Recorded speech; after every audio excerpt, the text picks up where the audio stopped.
the evening news for Tuesday, March 4, 2014. I'm Michael Young. Thanks for joining us. Making the headlines tonight, U.S. nudges Guyana to extradite more drug lords. Kitty man remanded for possession of cocaine. President to discuss top cop appointment with the APNU. Region 8 RDC struggling to monitor projects.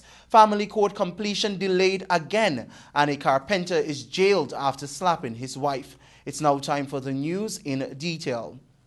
The United States government says Guyana has made progress in its fight to combat drug trafficking, but expressed the need for tangible progress in investigations, extraditions, and security sector and port security capacity enhancement. Here details in this Svetlana Marshall report. The U.S. in its 2014 International Narcotics Control Strategy report said serious work is required with regards to the enforcement of laws against money laundering and financial crimes. It was stated effort to increase law enforcement capabilities, protect borders and ports, strengthen workforce development, and promote anti-money laundering effectiveness directly address priority concerns shared by Guyana and the U.S. Alluding to the Caribbean Basin Initiative, the U.S. said funds have been provided to support Guyana's maritime operations by providing interdiction assets, including river and patrol boats delivered in 2013. Additionally, relevant command and control systems were provided, as well as associated logistical support and training. The U.S. has identified Guyana as a transit point for cocaine, destined for the U.S., Canada, the Caribbean, Europe, and West Africa. Cocaine originated in Colombia is smuggled to Venezuela and onward to Guyana by sea or air. Smugglers also transit land borders with Brazil, Venezuela, and Suriname. According to the U.S., traffickers are drawn to countries that have poorly monitored ports, remote airstrips, intricate river networks, porous land borders, and weak security capacity. The International Narcotics Control Strategy Report is an annual publication report by the Department of State to Congress compiled in accordance with the Foreign Assistance Act. It describes the efforts of key countries to attack all aspects of the international drug trade in the calendar year 2013. I'm Svetlana Marshall reporting for the Evening News. Thanks, Svetlana. Joseph Ramsey of Lot 17 Railway Kitty, Georgetown, was today remanded to prison. It is alleged that on Monday last, at the same address, he had in his possession 19 grams of cocaine for the purpose of trafficking. The accused pleaded not guilty to the charge when he appeared before Chief Magistrate Prabihari in the Georgetown Magistrates Court.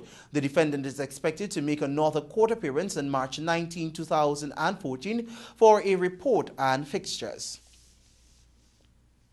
Foreign Affairs Minister Caroline Rodrigues-Burkett has said that her ministry has no current contingency plans to remove Guyanese nationals from the riotous Venezuela. Alexis Rodney spoke with her and filed this report.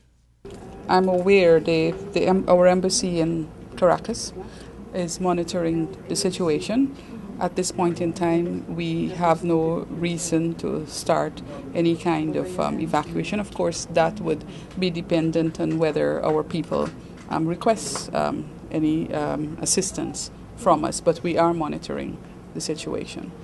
That was Minister of Foreign Affairs Caroline Rodrigues-Burkett. Approximately 30,000 Guyanese are currently living in Venezuela, and family members back home are concerned about their safety. Concerns mounted last week when CARICOM's sister country, Trinidad and Tobago, began making plans with the Caribbean Airlines to have its nationals, including staff of the embassy in Caracas, be airlifted out of the country. Over 50 persons have reportedly died in the massive political protests, which began some 3 weeks ago. More than 500 persons have been charged and 50 have been thrown in jail.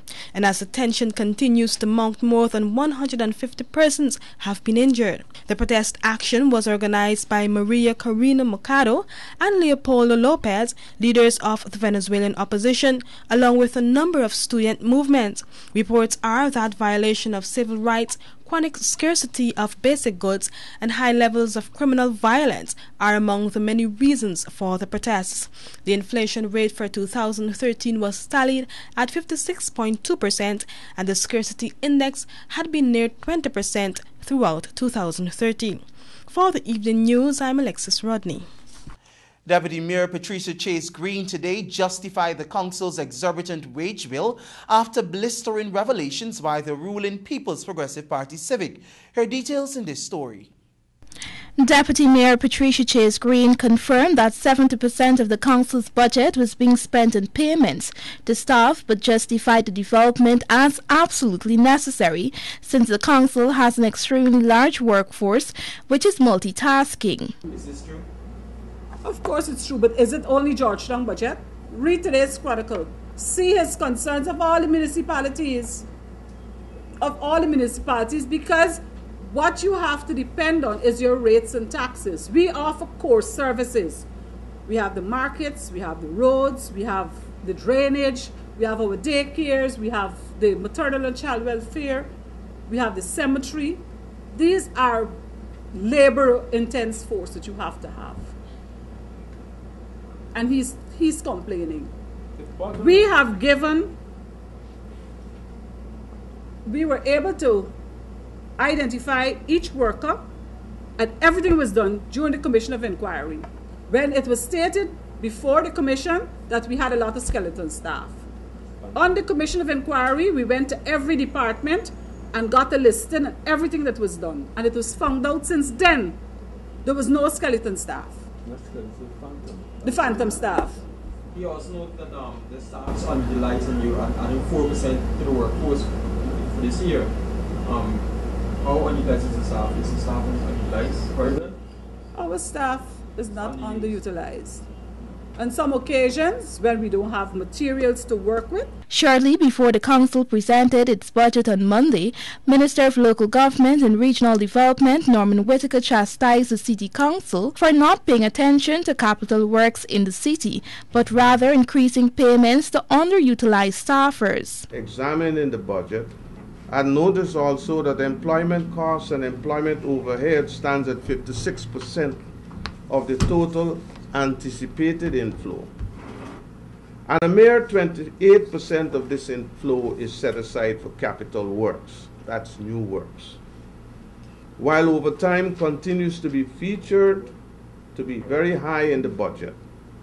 The budgeted staff strength, which in the ministry's 2013 review was already high, increased by 4% for 2014. That is, the council plans to add more numbers to the already underutilized staff. Provisions also made for increases for councillor stipend and allowances as well as gratuity for a poorly performing council. In short, ladies and gentlemen, the council plans to spend almost 70% of the citizens' rates and taxes for 2014 on themselves. The minister also contended that the City Hall budget presentation was in actuality an exercise that relied on temporary solutions rather than long-term, consistent alternatives. He noted that the council's poor management of the city has left it in a troubling state. 5 passengers were scared out of their wits as an Air Services charter plane bound for Cameron Region 7's left side door flew open in mid-air. Hear details in this story. A major disaster was averted on Monday after the door of an Air Services plane flung open midway while approaching Camarang Region 7. The incident occurred at about 12 hours 15, and according to reports, 5 passengers, including a woman with a 3-month-old baby, were on board the interior bunk flight. The evening news was told that about 20 minutes before the plane landed at the Camarang airstrip, passengers noticed that the left side passenger door was opened. The worried pilot, on seeing what happened, asked the passengers to hold the plane door shut until they land. But the passengers related to the pilot that it was not an easy thing to do, but nevertheless tried. However, after a few minutes, the door flung open again and a police officer on board was asked to render his belt as it would effectively lock the door, and it worked. This newscast made contact with Air Services just after receiving the report and was told that they were unaware of the incident but promised to investigate. Late Monday evening, the manager of Air Services Limited, Annette Arjun Martin, said in a statement that the Britain Norman Islander registration 8RGHE departed Ogle Airstrip for Camarang and during the descent noticed that the left side passenger door was ajar. The pilot immediately advised one of the passengers passengers to hold in the door enclosed and told the passengers to remain calm. There were no report of any injuries. On return to Ogle Airport, the aircraft was taken into the Air Services Limited Maintenance Department, where inspections and checks are being carried out to ensure that there is no reoccurrence. For the evening news, I'm Gabriella Patram. You're tuned to the evening news. More news after these messages.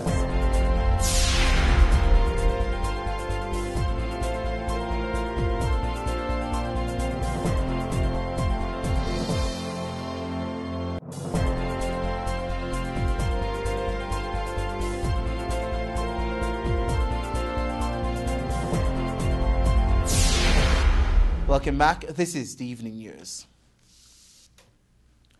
Orin Kevin Roberts was remanded today after not being required to plead to the indictable charge of murder. It is alleged that during the period of August 18 to August 19, 2011, in the Georgetown Magisterial District, he murdered Harold Rajpal during the course of a robbery and burglary. Bail was refused by the Chief Magistrate Priya Bahari in the Georgetown Magistrates Court. The defendant is expected to make another court appearance on March 24, 2014, pending investigations. President Donald Ramotar is yet to meet with the leader of a Partnership for National Unity, David Granger, to discuss the appointment of the new police commissioner. More details from Alexis Rodney. Deputy Leader of a Partnership for National Unity, Rupert Roopnarayan, said that he and other coalition members are guided by what is shared by the press, pointing out that President Donald Ramotar has not yet met with the opposition party to discuss the new appointment. Last week, the head of state said that he will soon make an official announcement regarding the post for the new top cop. Until now, nothing has been said. However, sources close to this newscast have revealed that Deputy Commissioner of Police Silal Prasad is expected to replace Commissioner Leroy Brummel. Brummel, whose stint should have expired on February 8, will remain on the job to facilitate a smooth transition for his successor. He is expected to leave by mid-March. He took up the post as police commissioner in October of last year after acting in the position since December 19, 2011. APNU's leader, David Granger, had earlier said that Brummel should leave the office when the time comes. The 50-year-old Prasad holds a bachelor degree in public management and a postgraduate diploma in international studies from the University of Guyana. He also holds a certificate course for senior executives in national and international security from Harvard University. He completed the Guyana Defense Force Standard Officers Course and investigating courses at the Federal Bureau of Investigations. For the evening news, Alexis Rodney. Thanks, Alexis. The Public Accounts Committee on Monday urged the Region 8 Council to put stricter measures and systems in place to safeguard against sloppy work by contractors and to also go after overpaid contractors who are yet to make restitution.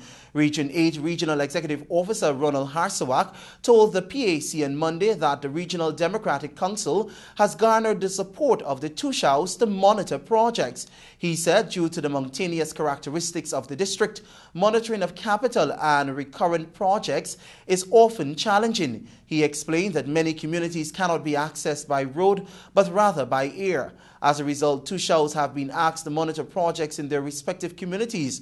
Harsawak told the committee, being chaired by APNU's Member of Parliament Carl Greenwich, admitting that Tushhouse or community leaders may not be technically inclined. Harsawak said that they will use the project documents as guides and report to the region's works departments.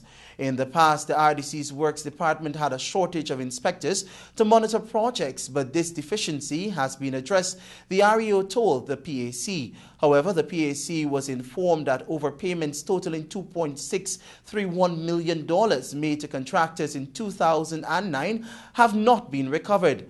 At the time, the contractors were responsible for the rehabilitation of the Mahdia Dormitory and the Cato Primary School and the generator hut at the Mahdia Hospital, among other projects. The opening and operationalization of the family court has been affected by more delays, as we hear in this report from Gabriella Patram. The operationalization of the family court has been delayed again as the furnishing of the building has not yet been completed. This is according to Legal Affairs Minister and Attorney General Anand Nandalal, who told the Evening News yesterday via a telephone interview that he is hopeful that the court would become operational before year end. The court was scheduled to be open since November of 2013. According to the minister, the court is still being furnished and some of the furniture is still being built, but everything else is in place to facilitate the court's operation. The minister further stated that he knows that persons are growing out of patience with the officials of the court, but asks that they remain patient with the officials. Meanwhile, in an invited comment from head of Red Thread Karen D'Souza, she said that the court is a long awaited and that time is running out. She also said that some cases are growing cold because they can only be heard and tried in this court. She therefore made a plea to the relevant authorities to speed up the process so that the court can start functioning effectively. Back in 2010, former Human Services Minister Priya Manichan said that the establishment of a family court was prompted by observations that Guyanese family units are affected by societal demoralization. When opened, the family court will address issues related to divorce, division of property, adoption, guardianship, and custody, to name a few. The court, located in the Supreme Court compound, was constructed following a decision by Cabinet in 2009 to have the court established. For the Evening News, I'm Gabriella Patram. This is the Evening News in TVG Channel 28. More news after these messages.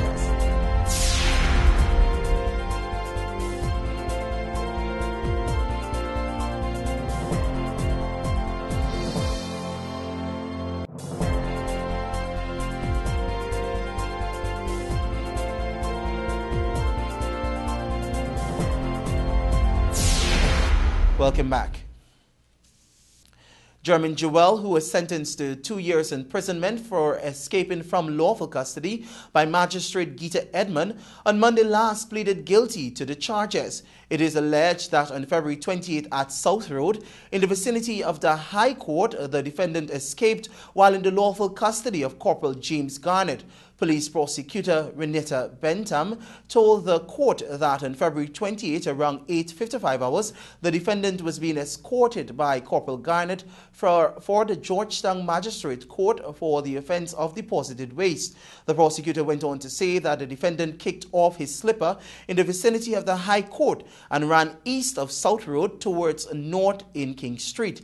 Corporal Garnett gave chase, but the accused made good his escape. The prosecutor added that on Sunday, March 2, the escaped prisoner was seen by Corporal Garnett in Common Street and was arrested. Joelle was fined $15,000 with an alternative of 20 days imprisonment for the deposited waste charged. Guyana has seen a 5% reduction in malaria cases from January 2013 to present. This is due to the effective smearing campaigns and continuous educational programs employed by the Ministry of Health. We're joined by Gabriella Patram. It's about a 3,000 to 4,000 reduction as right now that we've seen, which is quite a large amount because last year we had 30,000 plus cases. So yeah, so it's a small reduction, as I said, but it is a reduction nevertheless. That was Director of the Vector Control Services of the Ministry of Health, Dr. Riyad Rahman, giving the figures that show that there has been a reduction in malaria cases. He stated that the work thus far is reaping fruits and the structure as well as guidelines are also resulting in marked improvements in the fight against malaria. The high-risk areas, which are in regions 1, 8, 9, and some parts of 10, continue to remain on the Vector Control Services radar. However, the constant problem remains, which is the lack of human resources to work in the field. We do have our human resources constraints that does impact on us tremendously, mainly because we have persons, a limited amount of persons, and when we train people, sometimes they do not stay in the job long enough because of these gold mining areas attract them more. And if they were to work with a big mining camp, they also they would stay with those places and pretty much earn 3 or 4 times more per month or per week. So it's not a big draw for that. However, we're looking for more motivated sort of people, more persons that are committed and want to have and want to make a difference to the country. Meanwhile, Dr. Rahman noted that they will continue to keep up the good work in the regions which they have started, which included spraying up mining camps, malaria treatments in the form of tablets, among others. We're also going to be distributing a whole lot more nets this year. We're probably looking to distribute around 50 to 60,000 nets for this year. And we have already started the distribution in Region 8, Region 7, Region 1. We've sent nets there, and if they haven't started to physically give out nets, they're going to be doing so shortly. Malaria is caused by parasites that are transmitted to people through the bites of infected mosquitoes. The vector-borne disease that affects the immune system of those infected is the cause of thousands of deaths worldwide every year. Malaria mortality rates, however, continue to fall as increased malaria prevention and control measures continue to dramatically reduce the impact of the disease in Guyana. For the evening news, I'm Gabriela Patram. On the other side of the break, you'll hear that a carpenter is jailed for slapping his wife. This is the focus.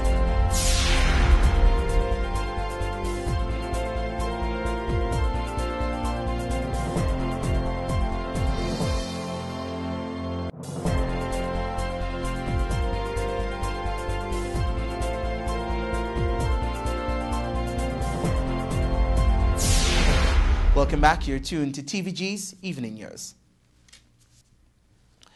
29-year-old Mahindra Bridge Narayan of James Street, Allboystown, was today sentenced to 2 weeks imprisonment after pleading guilty to slapping his wife 3 times. He made an appearance today in the Georgetown's Magistrate Court before the Chief Magistrate Priya Sivanarayan Bahari. It is alleged that on March 2, he unlawfully and maliciously assaulted Christine Gangadin, the mother of his 3 children. Bridge Narayan told the court that he was sorry for his actions after admitting to the charge. Police prosecutor Michael Grant told the court that on the day in question, the defendant consumed alcohol shortly before retiring upstairs, where he abused the virtual complainant.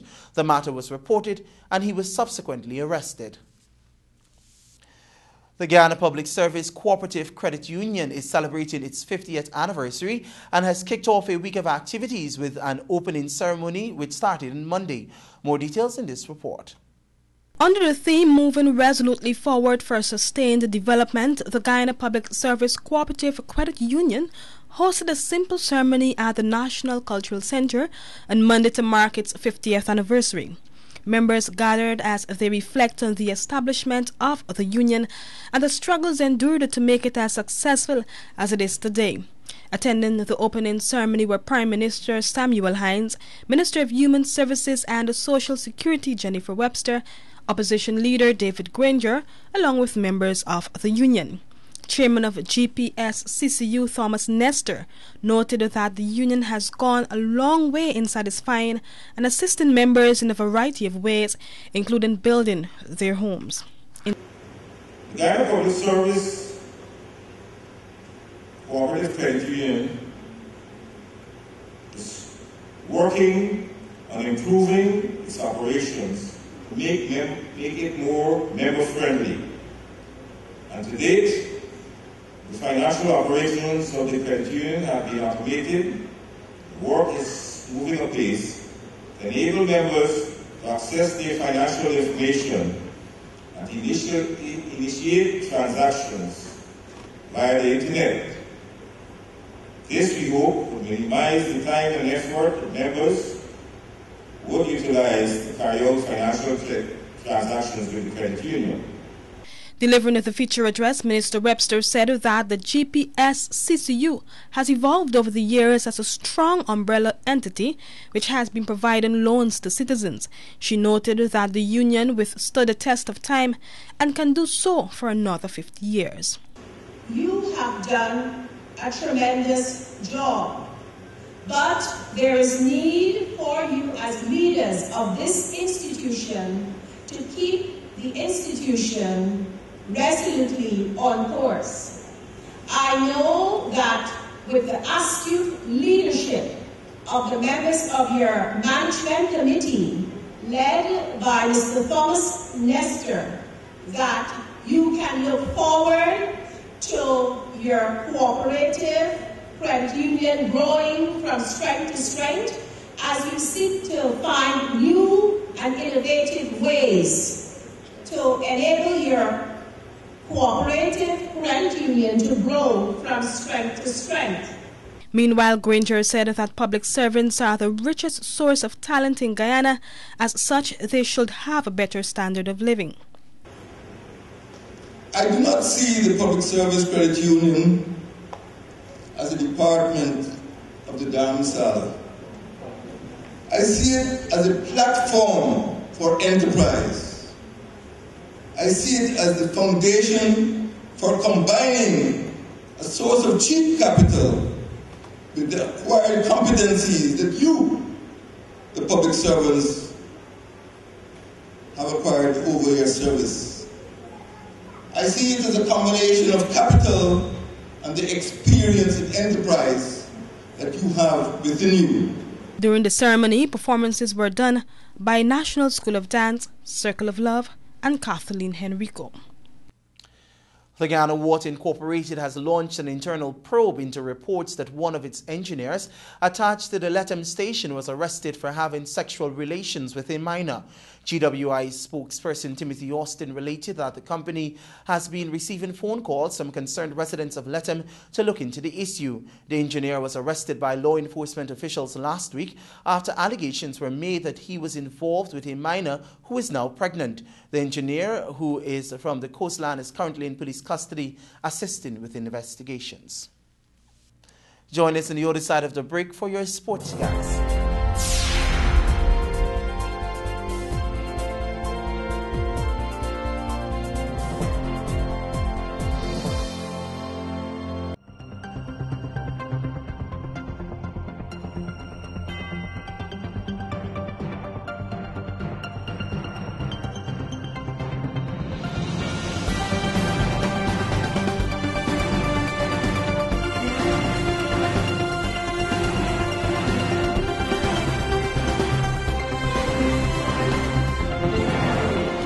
Welcome back. You're watching the Evening News. It's now time for a look at what's happening in the world of sport.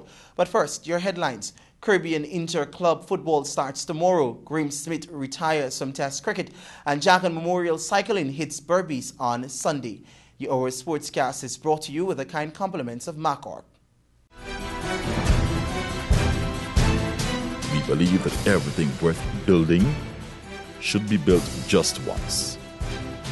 That is why we build on culture, on trust, on integrity.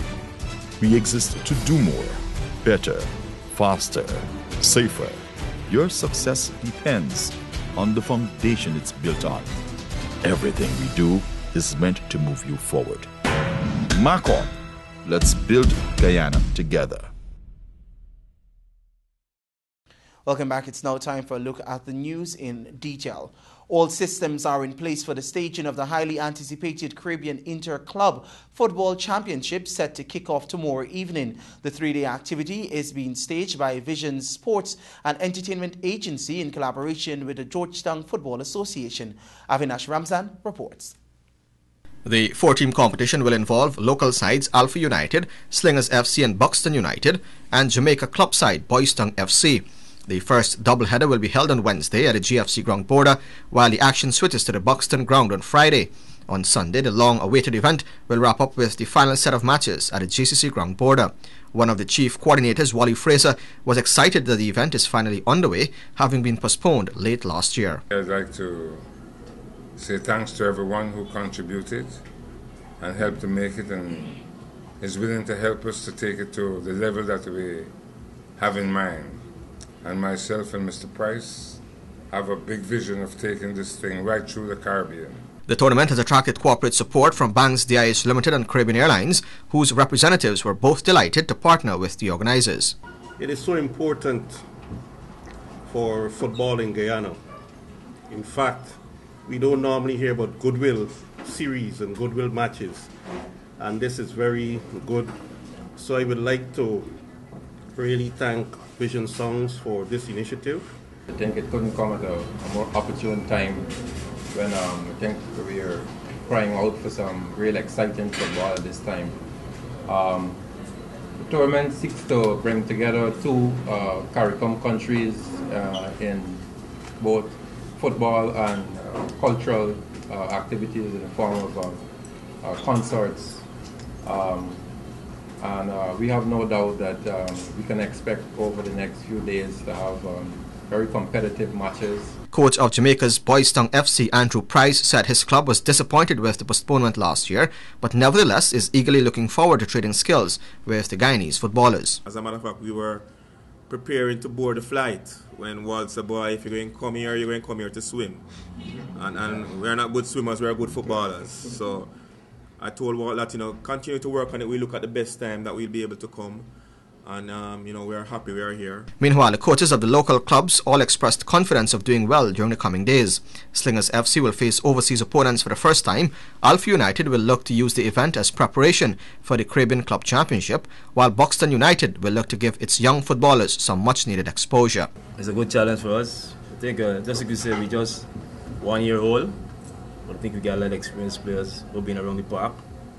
I think we have some very young players. I think it'll be an exciting tournament for them. I think they're very hungry. They want to prove themselves, and we're excited to be here. We just relish the moment. All the postponement was a blessing in disguise for Alpha, not really anybody else, because we will maximize on this opportunity that we have here to showcase, to build a cohesion, among our group, so that as we go forward, we could simply, execute as we enter that championship. Buxton continues to relish a good youth agenda, and as such would use this tournament as an opportunity to tweak the chemistry among the team. We will play no guest player. We will continue to play the Super League squad in order for them to get as much exposure as possible going forward. And we'll support the youngest team as we do at present in the GFF Super League. On each night, local and regional artists will entertain fans with an after-concert. South Africa captain Graeme Smith has announced he will retire from international cricket after the third test against Australia. The current match at Newlands is the 33-year-old's 347th for South Africa, including 117 tests, while his 109 matches as a test captain is a record. Entering the third and final match against Australia at his home ground, the left-hander had scored 9,257 test runs at an average of 48.72, behind only 13,289 of Jack Scalise on the list of South Africa's all-time leading run scorers. After successfully staging a road race on the West Demerara on Sunday last, organizers of the Cheddi Jagan Memorial Cycling event will take the event to the ancient county of Berbice on Sunday. Avinash Ramzan has details in this report. This Sunday's race will pedal off at 9 hours in front of Freedom House, New Amsterdam, proceed to number 55 Village before returning to Port Morant for the finish, a distance of 50 miles. The veterans, mountain bikers and females will turn at Hawk Style on the upward journey and finish at Port Morant. The talented Reynald Jeffrey is set to defend the senior title, having won last year's event in a time of 2 hours 13 minutes 26 seconds, while Roll Liel is the defending champion of the junior race. Kennard Lovell won the veteran category last year, while Ozzie Macaulay and Hazina Barrett were also winners on the day. The first 6 finishers in the open category and the top 3 in the junior, veteran, mountain bike and female categories will be rewarded, while 8 prime prizes will be at stake. According to national coach and organizer of the day's activities, Hassan Mohammed, transportation for cyclists and officials will leave for Berbice on Sunday morning at 5 hours from the National Sports Commission's building on Middle Street. This is the 17th year the event is being held in Berbice and is once again being sponsored by BK International. Thanks, Avinash. Our sportscast was brought to you with the kind compliments of Marco.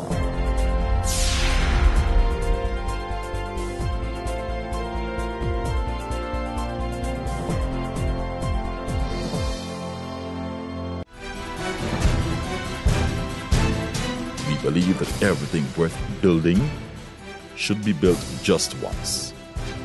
But that is why we build on culture, on trust, on integrity. We exist to do more, better, faster, safer. Your success depends on the foundation it's built on. Everything we do is meant to move you forward. Mark on Let's build Guyana together.